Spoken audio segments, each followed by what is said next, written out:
a twofer for all of you on the mark fans. I've got two of them. I've got Jason Birnbaum. He's the handsome guy with a beard in the bottom of your screen. He's been on the show before back in 2017, Jason. We talked about what to do when you lose it. I remember that conversation a little. And then in the top corner of your screen, folks, that is Chris Gotterup. He is a former Fred Haskins Award winner for the Collegiate Player of the Year, won a few events in college, transferred from Rutgers to Oklahoma, where you guys did yeoman's work and you nearly pulled off the individual victory. I remember watching it on Golf Channel, and you came up short there in a playoff. But before we get to it, welcome. Great to have you guys, man. How are you doing? Doing great, Mark. Thanks for having us on. How about you? Yeah. Bundled up. It looks cold there where you are, bro. Yeah, it's a little cold here. I'm all good though, and appreciate you having us. Of course. I want to start with you because folks are somewhat familiar with Jason because of the teacher that he is. Chris, tell us a little bit about you. I mean, your career in golf, just a nutshell, where you're from and how you progressed now to being a PGA Tour / Korn Ferry Tour player. Yeah, I mean, I'm from New Jersey, and I grew up here, and I still live here for the time being. And yeah, my golf journey has been interesting. I wouldn't say it's the stereotypical journey. I grew up playing at the club that my parents are members at for who knows how long, 15 years probably, something like that, maybe more. And I just liked it because it was fun, and I was good at it, but I wasn't great at it. And I enjoyed it. I liked going out and playing with friends, and I really didn't start taking it serious until probably college. Are you serious? And Really that long? You've just given hope to a whole bunch of folks listening to this. Well, I would say, I mean, there's certain levels of seriousness. I wanted to play in college, but I never thought I would be, I didn't know what would come after college, to be honest. So I played, and then, I kind of figured out that I could actually be pretty good, and turned it up a little bit. And then, with COVID, some crazy stuff happened. I had a surgery on my hand, and kind of like a hard reset for me. And then I got lucky and got to go to Oklahoma for a year, and everything kind of changed from that. So, my journey's been different, but a fun one for sure. Well, now ending up on the highest of stages in the game. Jason, you've sort of shepherded this young star from, when he was just a little tot. First off, introduce yourself or reintroduce yourself to our fans, and then tell us a little bit about how your journey and how you came alongside Chris and sort of guided him to where he is now. Sure. Yeah, I'm the director of instruction up in New York at Manhattan Woods Golf Club. I just finished my 6th season there. It's a great spot, pretty close to New York City, so we got a good location and a great facility there. And yeah, it's been a great journey with Chris. He showed up as a high school player about 8 years ago or so. It was around that 2014 range. And Chris's dad found me and just booked a regular lesson. And I didn't know too much about him before he walked in the door. And yeah, I mean, gosh, he's super talented. He was from day one. I've just tried to point him in some of the right directions, and he's showed up with some raw talent and speed and a lot of athletic ability that really can't be taught. So that made my job and my life a lot easier. And yeah, it's been a fun ride. He's gotten better every year, really, in all areas. As he's played at a higher level, he's just taken the steps necessary, whether it's been from a fitness standpoint or a technical standpoint, or he's done whatever he's had to do to get to where he is now, and it's been fun to watch. Yeah. Jason, you're awfully modest, and because you teach a selection of players on the PGA Tour. So I want you to kick it off here and kick off this conversation, and we'll make it like a threesome, if you will, where I want you to contrast for the aspirant young professional who's now seen Chris's name on this podcast. They're like, all right, let's get the insights from how it was done. Start this off, because I'm sure you guys did this when Chris started to progress to where he's winning tournaments in college and all, then vying for Player of the Year awards and stuff like that. What is the difference, in your opinion and your experience, Jason, between the PGA Tour professional? I'm not talking about the mini tour person, but the professional out there at the highest level, and the really talented, good college golfer kid. What jumps out? What comes to mind for you? Gosh, a great question. My answer to Yeah. that question has changed over the years, because I think last time I was on your show, if you asked me that question, I probably would have gone the experience route and just said, the guys are, they're just more experienced and they've seen more and they're more mature. But the college game is so different right now than it was a couple of years ago. And, someone like Chris is just, he's so much better prepared now to play at this level because of his college experience. It's just, he almost has, even though he's obviously not played in a whole ton of PGA Tour events, but he's got a lot of experience. I mean, he's played golf on television a number of times. He's won massive events. He's played against huge, competitive fields. So I think my answers has changed. I would have gone the experience route a couple of years ago, but my answer to your question now would just be the well-roundedness of it, right? I think the guys that are where Chris is trying to get, they don't have too many weaknesses. They hit it far. They're good putters. They don't hit foul balls. They're well-rounded. They're good in all areas. There's like no stone left unturned right now. Chris, I want you to follow up on that a little bit. But first off, let's talk about the transition from Rutgers, which is a good school up in the Northeast, to Oklahoma, which is essentially a powerhouse in golf in the Midwest. Help the young collegian sort of navigate that change too, because I'm wanting to know if there were similarities or differences, or talk a little bit just about that change before we get into your take on the college and the pros. Yeah, I mean, well, first off, without COVID, I never end up at Oklahoma. So that's one of the biggest blessings in disguise for me over that time period. But yeah, Rutgers for me was close to home, 45 minutes. One of my only real offers that I had coming out of high school. And yeah, I really liked the coach. We played some of the best courses in the world every week. We were playing Baltusrol, Somerset Hills, you name it. We were playing them every week. So for me, I got to play, and I was used to it. I was spoiled in being from New Jersey and being able to play all these places. But you take it for granted that you're playing some of the major championship courses and some of the best courses in the world every week. You're going to get better, or you're going to realize that maybe this isn't for you. So yeah, that was a huge part of my development. And then yeah, I got a lot stronger. I lost probably 50 pounds from freshman to sophomore year. I don't know, there's a lot of things that go into it. I worked out harder. I worked with Jason harder.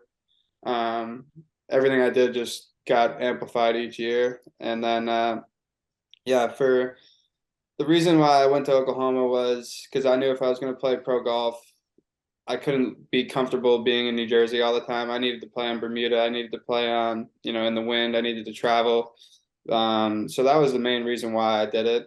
And to be honest, there were a lot of similarities for me going from Rutgers to Oklahoma. I mean, the coaches were really similar. Yeah. They both wanted the best for me and pushed me really hard and knew I could take it. Because I mean, I wasn't going there just to, show up and, kind of fall into the system. I wanted to get the best out of my opportunity. So for me, it was simple, and it was really just a personal challenge. Nothing more than that, really. Yeah. Hey, I want to chase that question because you get my mind spinning a little bit, because you basically had one season at Oklahoma and you won the Player of the Year. Now you talk about, which I think is super savvy, right? So you go from the Northeast. Now, for the folks who are listening to this from the rest of the world, Northeast is lush, it's green, it's bent grass just about everywhere. And you got fescue rough, where then you go to Oklahoma where it's Bermuda grass, and it's completely different environment, humidity, the whole lot. That's a pretty quick study to go from the one surface to the other and start to have all that success. I mean, what's the secret there, bro? To be honest, it wasn't as easy as it might have seemed. I was bothering coach every day to come help me chip out of Bermuda rough or hit out of Bermuda rough. It took me forever to figure it out. And it's so simple, but it's so complicated at the same time.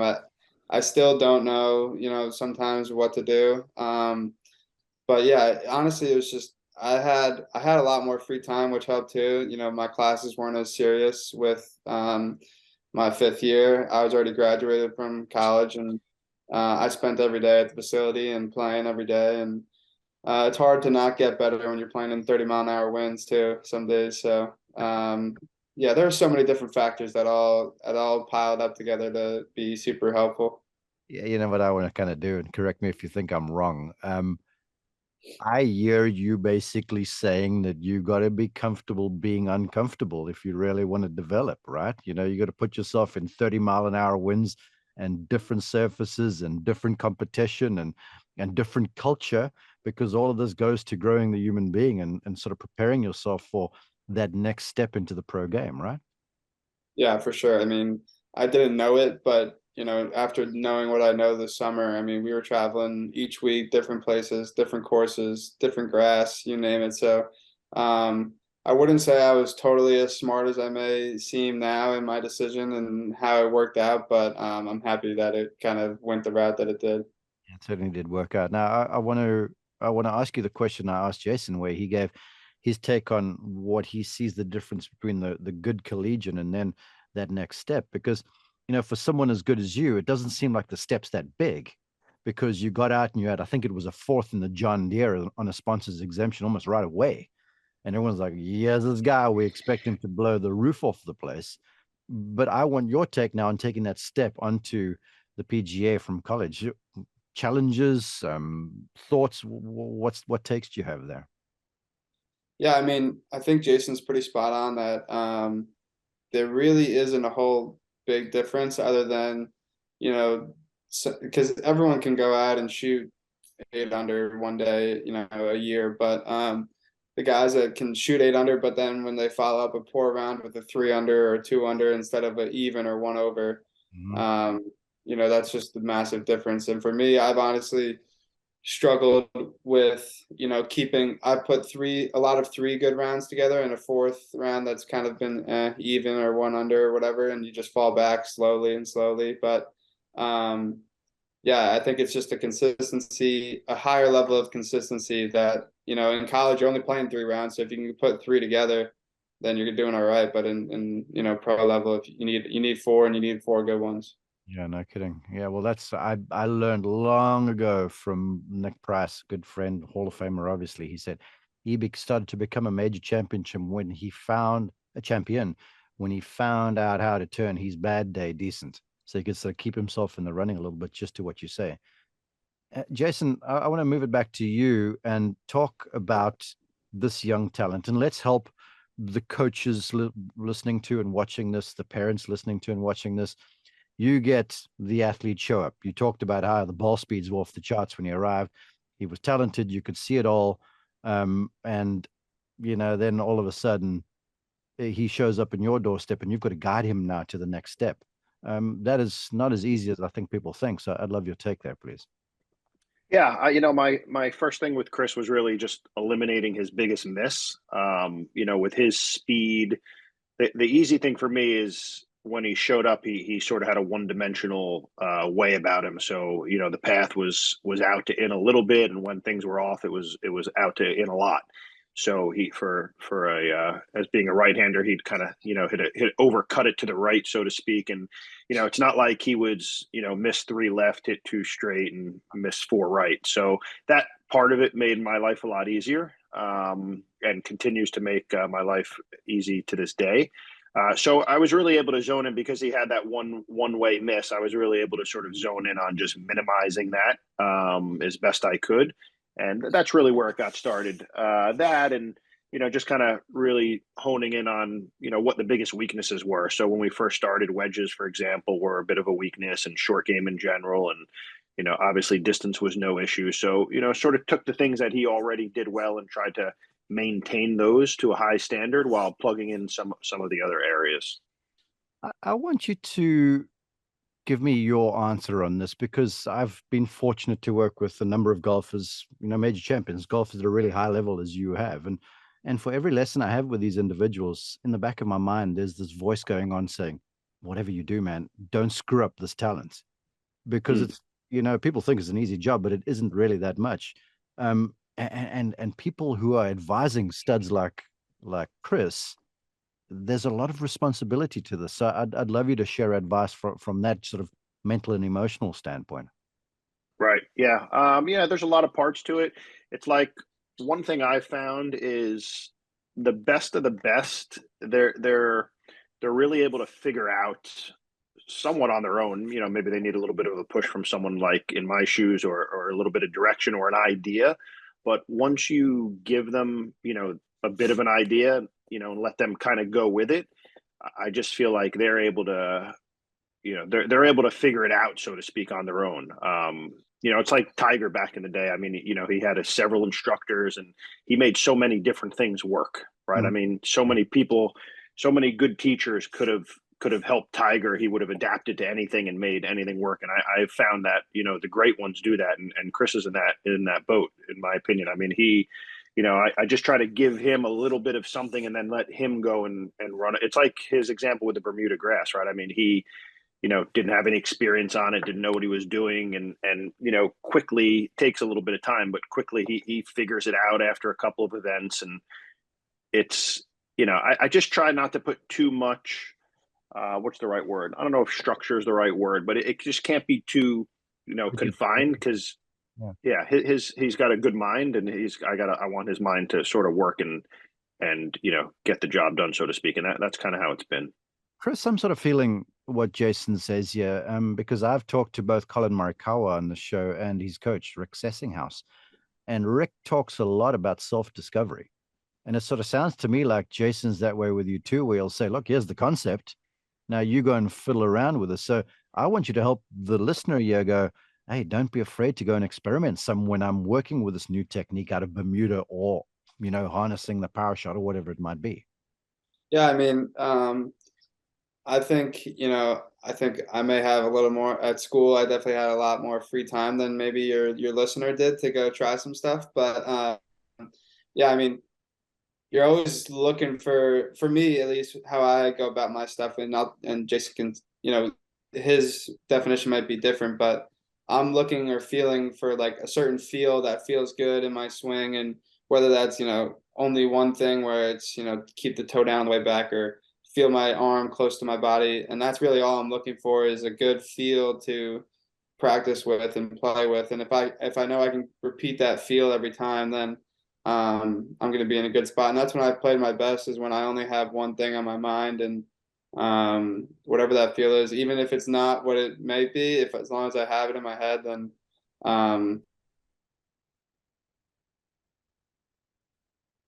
Jason, and with that all comes a lot of hitting balls. Perfect. Yeah, he's always had Mark a good group around him. He's done a great job of, it's like his dad's a good voice in his ear. He's a good player. He's a low handicap.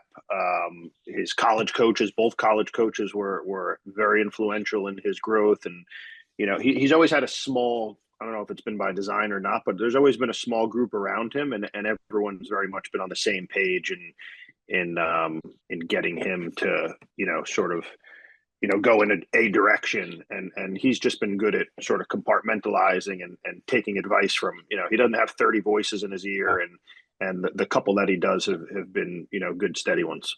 I tell you what, Chris, we lost you for a second. I had a follow-up to your observation, which was very good, but I want to build on that after what Jason says. Hey, on the tour out there, it's kind of easy, where you got these wandering eyeballs all the time and radar ears, because everyone's looking over at who's playing well, and then you're wondering what they're doing, kind of thing. So it takes a lot of discipline to stay true to who you are, doesn't it? Yeah, I mean, yes is the simple answer, but like, I know I'm not going to be able to, replicate what DJ is doing with his wrists and whatever. Like that's how he got there. And then there's certain people that can't, replicate what I do either. So I think, I mean, in golf, especially over the last couple of years, you've seen some crazy swings and whatnot, and everyone's kind of different. So you can pick up certain things with playing with guys, and I've learned a couple things this summer, just certain shots, whether it's around the green or what they feel to hit a certain shot. But other than that, it's all kind of, I mean, it's kind of corny, but like, you're finding it in the dirt on your own, hitting balls, you feel what feels right to you and what gets the ball to start in the right spot. And yeah, I mean, for me, it's a lot of just muscle memory and trying to play as much as I can to get in a good rhythm. It's not corny at all, man. It's very wise what you say there. This is what I wanted to ask you, because you were saying Jason would give you something and you'd go look for a feel, whether it's the arm across the chest or whatever it was. During that time, the internet is awash with all of these terms, with flex wrists and extended and stuff like this. And one of the things is block practice versus random practice, essentially standing there with 7 irons and hitting to the same target or moving it around. I want to know from you, what's your take on, okay, I'm working on a feel. Are you doing that and still paying attention to trying to get to the ball to the target, or is it just purely feel based? I think I might know what the answer is, but I'd love your insights here, please. I think it's I don't know if I have an answer. I think it's both is the answer, because I think there's no method to my like madness on the range. If I'm trying to feel something, I'll feel it and hit a couple shots, but then I'm also making sure that feel starts on the right line. Yeah. So I think it's both, to be honest. I don't think there's there's no time where I'm on the range. I'm like, okay, I'm going out for an hour and I'm gonna feel this only. I don't care where the ball goes, because I feel like I mean, for me, I need to see where the ball is going and know if it's working or not. So I think if that's a acceptable answer, I think it's both. What you mean acceptable? For the folks watching on YouTube, they've just seen your coach nodding his head. Jason, finish this off here, because so many folks, don't you think, they get lost in the intellectually, I've got to swing the club right thing, and they completely lose the object of the game, don't you think? Yeah, totally. I mean, it's really one of Chris's finest attributes, really. I mean, he's got, like he mentioned, he's got a little bit of both of that in him, a little bit of block and random, but he, is always has the start line, the curve, and the target on his mind, and it just takes his mind off the technique of it. And coach can't ask for much more than that from a high level player. All right. Now, everyone sees the name Chris Gotterup, and they know he's one of the elite level ball speed guys in the tour. Chris, you're a big, strong guy. You can bust it off the tee. The ball speeds are ridiculous. They're superhuman in a way. For you, share the take on the power off the tee. Everyone wants to do it. Heck, even I do. How do you, when you got to hit one hard, is there anything different that you do? Probably, I mean, in my head, I'm not thinking about it, but when I set up for one where I have the wide open fairway downwind, I probably grip it a little stronger. Not like not with my hands, but just kind of like the feeling in my hands is tighter. Yeah, stronger is not the right word. Tighter, and just keep it tight, but a little bit more aggressive speed wise. So it's really not it's not like, oh, I need to drop my right foot back like that. It's really just grip a little harder. Yeah, and just kind of swing a little harder. Jason, I'm sure you were proud and watching it on TV. I know I was. In that playoff I talked about at the NCAAs out there in Scottsdale or Arizona, wherever they were. And that 18th hole, I think it was downwind, if memory serves me, but there was a bunker down the left and there was water down the right, and it pinched in about that 300 and something yard range where he was landing it. Yet he got up there and pulled our driver and just unloaded and hit a beauty. I think it was a few holes there. But I want you to talk now about harnessing this speed and stuff that he had, because to me, that's the good baseball player is the guy who can throw the gas, but can throw that change up too. So what were your influences in just helping him manage this stuff? Right. Yeah. He's pretty fearless. So that helps, the holes where, he can be aggressive are, those are the easy holes, because that's his personality. Just get up there and, let it rip and not worry too much about where the ball's going. But the good thing with him is, something as simple as having the right equipment in his bag. I mean, Chris has deadly with his 2-iron. I mean, he hits his 2-iron close to 300 yards, and it's a low bullet. So it opens up so many different, avenues to find success. Again, he's pretty well rounded. He's not too one dimensional. So he's Chris can hit 4 irons off the tee and still hit wedge into a lot of greens. So he's just smart, right? I mean, the number one way to harness it to me has just been him growing and maturing and playing smarter golf. I mean, because he has all the shots, so it comes down to just knowing when to hit them, when to make adjustments and things like that. Yeah, that's so wise. Everyone talks about hitting a great shot, but to me, it's hitting the right shot at the right time, and that's Right. what the really good ones do. You speak of the smarts of gearing down and hitting the correct shot or whatever the case might be. That being said, for the listener over here now, Chris says he gripped the thing just a little harder, a little bit more tightness about him, sort of in control, so the swing was under control. Most golfers are, I think, poorly informed where they're like, well, I hold the club very lightly because you got Right. a little bird, right? So Yeah, give us a teaching insight about the power, hitting for power with a good grip now.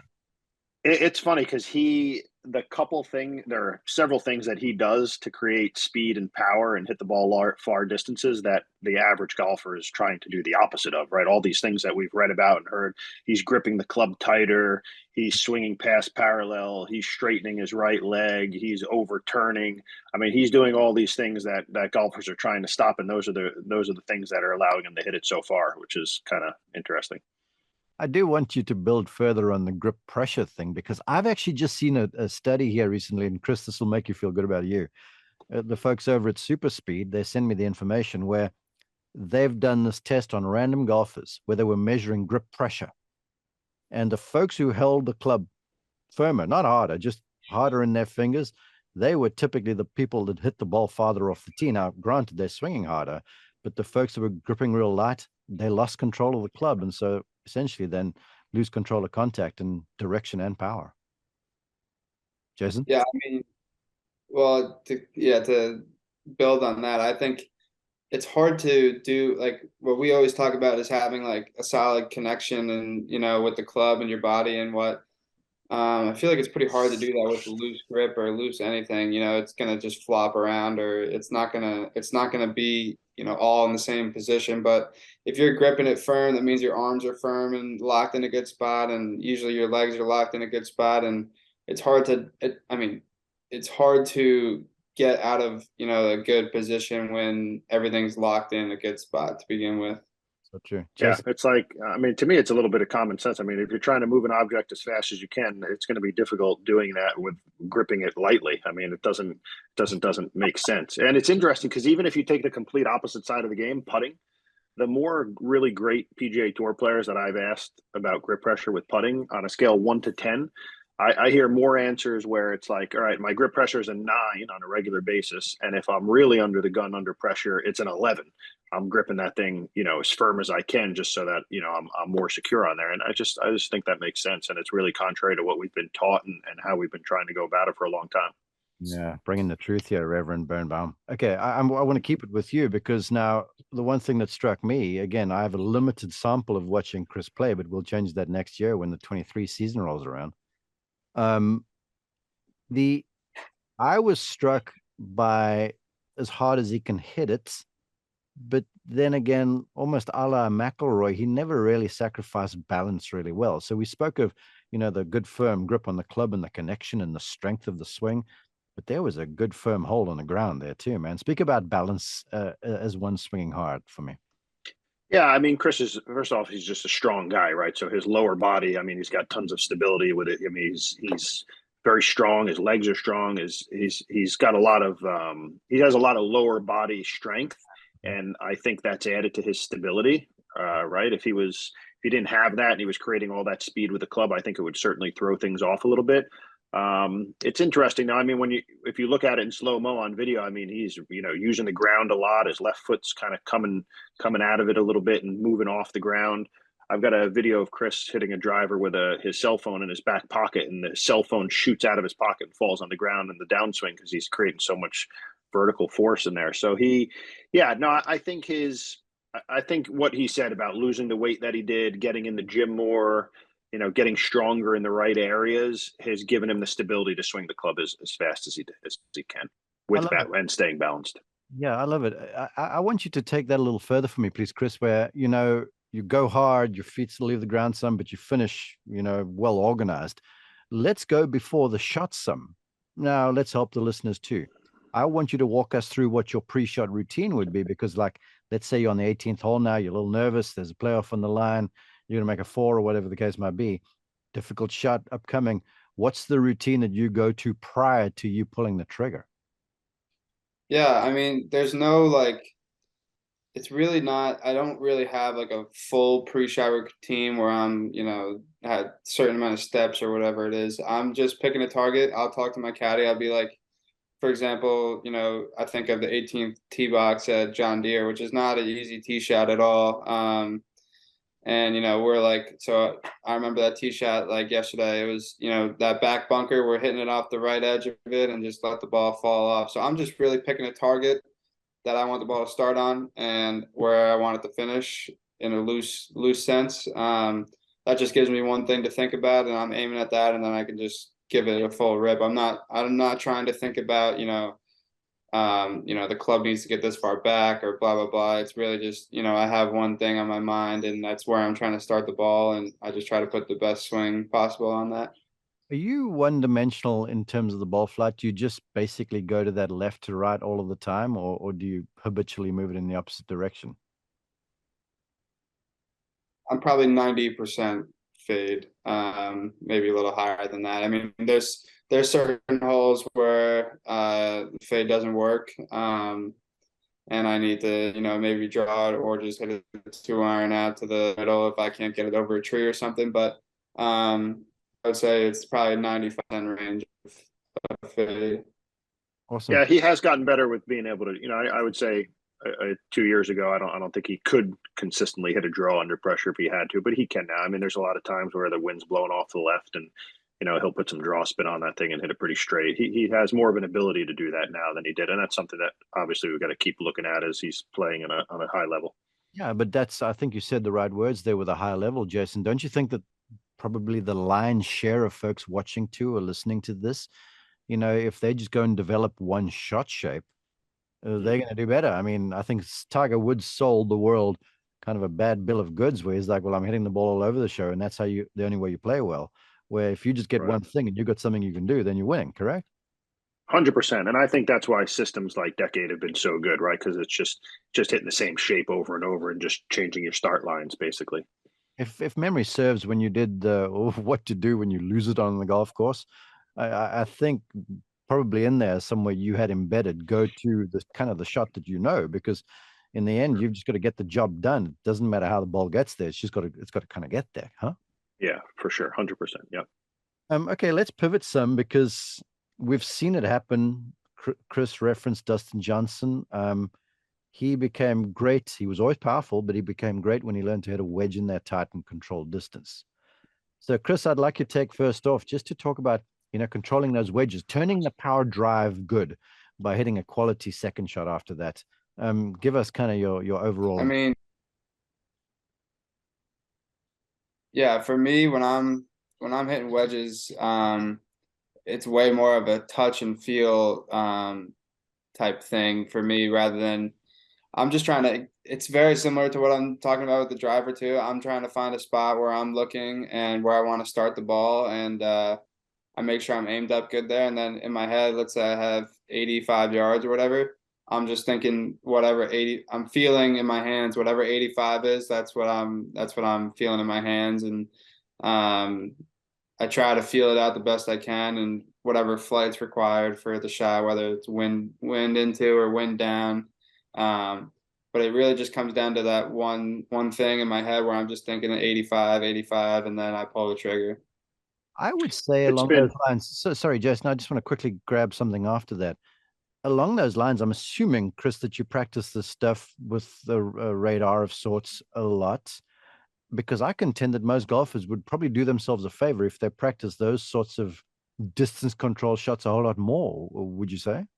Yeah, for sure. And I'll say one of the best things that I've ever done, not volunteering wise, but because we were forced to, was at Rutgers we would play all these wedge games in the indoor football facility. So you had 100 yards laid out or 120 yards laid out right in front of you, and you could see how far each shot was going and what it was landing on. And we had certain targets set up at 65 or whatever, but you can't see the lines, but you know, like you have someone out there that tells you how far it's going. So you can test your feel and know if it's right or wrong. So that was one of the best things just because it's immediate feedback and it's similar to a TrackMan combine, but yeah, I really enjoyed that. And I got way better doing that. Okay, Jason. Mark, I was just going to touch on before. It's like so many golfers when they're trying to improve something, they're just always looking to technique, right? And it's not always the answer, right? I mean, obviously that's my specialty, but I also, look in all areas, and that's one thing that for when it comes to wedges that Chris has really improved on. I mean, he got himself a launch monitor, right? So his practice has been more productive. He switched golf balls because he needed to spin it a little bit more with the wedges, so that was big. He's practicing out of different kinds of grasses, and it's not always, yes, technique can obviously improve always, but that's not always, where that doesn't always need to be at the top of the list. And he's really fixed several areas that have led to his wedges getting better, and it's not just purely technical. Folks, if you just did if you go and do what Jason just said, you're going to be on your way. I mean, Jason, you know me, I'm fanatical about Bobby Jones, and he said if you want to become a good golfer, you go play the ball as it lies, and you learn to play it from wherever it ends. Chris, final question for you. You seem like a super laid back, casual sort of a guy. But I'll be honest. I mean, I'm out there calling golf for CBS on the weekends in the final two groups, and it's tension. There's crowd noise. It's vibrant out there, and I get a bit jacked up. So I'd love you to share for the listeners how you go about dealing with pressure. Because look, I'm sure someone as cool as you feels it a little bit. So what sort of keys? What do you do? What can you share? Yeah, there's no doubt that I feel it, and I've definitely felt it more this summer than anything, for sure. The U.S. Open, you're surrounded by 40,000 people hitting tee shots. It's not very on a U.S. Open course. It's not very comfortable. But for me, like Jason said, I try to surround myself with people that I trust, but also people that entertain me as well. Like, so my buddy Ryan caddied for me all summer, and we were just having fun. We were playing in the U.S. Open. We were playing in John Deere, blah, blah, blah. And, when it was time to go, we were in the zone. But when it was time to just walk down the fairway, we were shooting the crap about, whatever. So for me, that's what's been important. And the same guy I have now, Kip, we are talking about nonsense the whole time. And, he's pointing people out that are funny looking or maybe have too much to drink, and we're just laughing. So wait a second. Is this Kip Hanley? Yeah. He's a legend. Exactly. Yeah, he'll keep you entertained. Exactly. And that's what I need. So when I'm up to, I'm not thinking about, that 18th tee shot. When I'm walking down 17, we're talking about whatever, football game's on tonight. So for me, that's been important. And I don't have much time to think about the tee shot. When it comes up, I'm just, start it here, hit it there. And you don't have much time to think about what's going to go wrong. I want to pitch you one more question. Do you say time to think about stuff? I think that time will two things. People trying to play faster so they don't take enough time. But then I think in the interest of doing the right thing, they take too much time. Are you sort of the one look and fire sort of guy? Or when you're over the ball, it's like time to go. There's no hanging around the place because you'll think about it more, huh? Yeah, I mean, there's no, I don't do the same thing every time. But usually I'm one practice swing, and if it feels good in my hands, I set up to where I'm trying to start it and let it go. But the most important thing I've found over the last couple of years for me is what I like, whether it's chipping or I just need the club to feel good in my hands, and sometimes it doesn't when you grip it right away. So I won't pull the trigger until it feels good, but once it feels good, I step in and let it go. Man, that's so wise. Jason, you have done from one golf instructor to another. Look, I've always admired you, but you have done a wonderful job of keeping a pretty complex and intricate game very simple with Chris Gotterup. I sort of want you to put a bow on the conversation with that approach, because in the era of information, I mean, yeah, we're on a podcast talking about how to play the game. I think sometimes it can be overdone. So what say you, man?